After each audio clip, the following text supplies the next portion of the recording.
সেটা হচ্ছে আপনাদের এলাকার কোন মিষ্টিটা খুব বেশি জনপ্রিয়?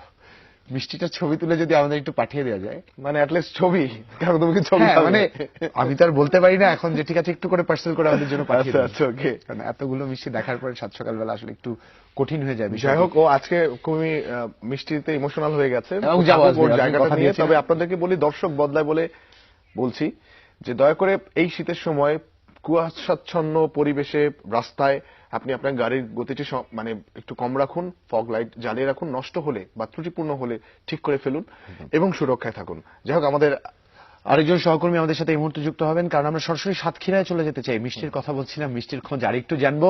তা হচ্ছে আহসানুর রহমান রাজীব আমাদের সাথে যুক্ত হচ্ছেন সাতক্ষীরা থেকে। মিষ্টি, নারিকেল, কুলাব, জানি না কি দেখাবেন, তবে খুব অপেক্ষায় আছি আরো সুস্বাদু কোনো কিছুর খোঁজ তার কাছ থেকে পাবো। চলে যাচ্ছি সরাসরি সাতক্ষীরায়। শুভ সকাল রাজীব। শুভ সকাল। শুভ সকাল। প্রতিটি অঞ্চলে কিন্তু একটি ঐতিহ্যবাহী খাবার থাকে যেটি সেই অঞ্চলকে সমৃদ্ধ করে। ঠিক তেমনি সাতক্ষীরা অঞ্চলে আসলে এখানে একটি জনপ্রিয় খাবার রয়েছে, সেটি সাতক্ষীরার সন্দেশ। এই সন্দেশের বিষয়ে আজকে আমরা সকালের বাংলাদেশের দর্শকদের আসলে জানাতে চাই এই সাতক্ষীরার সন্দেশটা আসলে কিভাবে তৈরি হয় এবং এই সন্দেশটা কিভাবে এখান থেকে দেশের সহ দেশের বাইরে বিভিন্ন স্থানে চলে যাচ্ছে। তো আমরা প্রথমে চলে যাব এই যে সাতক্ষীরার যে সন্দেশ দেখানোর চেষ্টা করি। প্রথমে আছে সাতক্ষীরার যে সাদা সন্দেশ, এটি অনেকটা বিখ্যাত।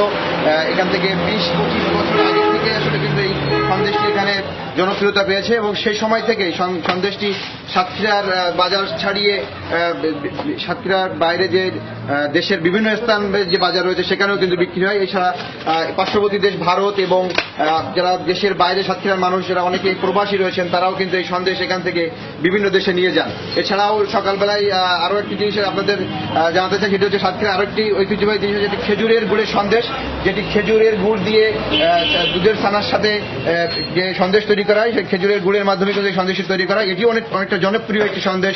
এই সন্দেশটাও বেশ জনপ্রিয়তা পেয়েছে এই অঞ্চলের। এই বিষয়ে আমরা আরো বিস্তারিত জানবো। আসলে আমরা সাতক্ষীরা শহরের একটি ঐতিহ্যবাহী দোকানে রয়েছে, এই দোকানের ম্যানেজার জনাব আবুল কাশেমের সাথে কথা বলবো, আবুল বাসারের সাথে। তো আপনার কাছে জানতে চাইবো আসলে এই যে সন্দেশ সাতক্ষীরা, এই সন্দেশটি আপনারা তৈরি করেন, কতদিন ধরে সন্দেশ তৈরি করেন এবং এটি কিভাবে বাজারজাত হয়?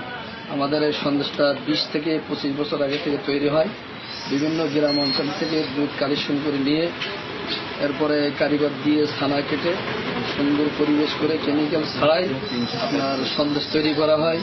যেমন সন্দেশ আছে কয়েক প্রকার, সাদা সন্দেশ আছে চিনি দিয়ে তৈরি, খেজুরের সন্দেশ আছে, এরপর আপনার পেড়া সন্দেশ আছে, ক্ষীর সন্দেশ আছে। এগুলো আপনার মনে করেন বিভিন্ন জেলায় আল্লাহ পাকের মেহনতে চলে যায়। এরপরে আপনার পার্শ্ববর্তী ভারত, এখানেও প্রতিদিন আপনার জনগণ মানুষ নিয়ে যায়। এরপরও দেশ বিদেশে মোটামুটি ভাবে আমাদের সন্দেশটা খুবই পরিচিত। আর কেমিক্যাল ছাড়াই মুসলমান কারিগর দিয়ে সুন্দর পরিবেশে পরিষ্কার পরিচ্ছন্নভাবে তৈরি করা। অসংখ্য ধন্যবাদ আমাদের সাথে আপনি যুক্ত হওয়ার জন্য।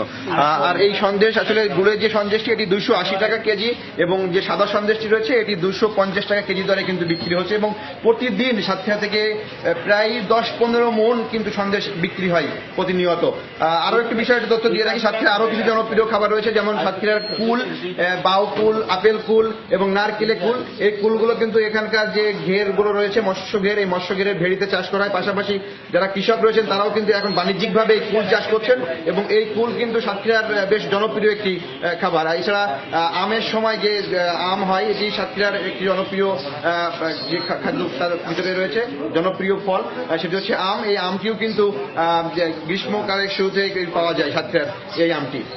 জুবাই রাজীব, অনেক অনেক ধন্যবাদ। আসলে আজ কুল আর আমে থাকতে চাই না, আজ যে সন্দেশ আপনি দেখিয়েছেন সাদা এবং গুড়ের সন্দেশ, এটাতেই মন ভরে গেছে। আপনাকে বিদায় জানাচ্ছি। আর আজমির, এটা আমার সাথে না করলেও হতো।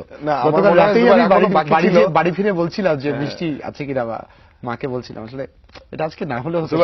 যদি কখনো বরিশালে যাবার সুযোগ পাও তাহলে গৌরনদীর দই এবং গুঠিয়ার সন্দেশ, এই দুটো থেকে তুমি নিশ্চয়ই মানে দূরে থাকবে না আশা করছি। আমি সারা বাংলাদেশ ঘুরে যদি মিষ্টিগুলো খাওয়া শুরু করি, ঢাকার সুস্থ হতে আমি ফিরতে পারবো না। যাই হোক, মিষ্টি দেখে যা হওয়ার তা হচ্ছে, মানে মুখে জল আসবার তা আসছে। আর এই মুহূর্তে আমাদের ধারাবাহিকতা আপডেট দেওয়ার অব্যাহতও থাকছে, তবে ছোট্ট একটা বিরতির পর। সাথেই থাকুন, সাথে আছি।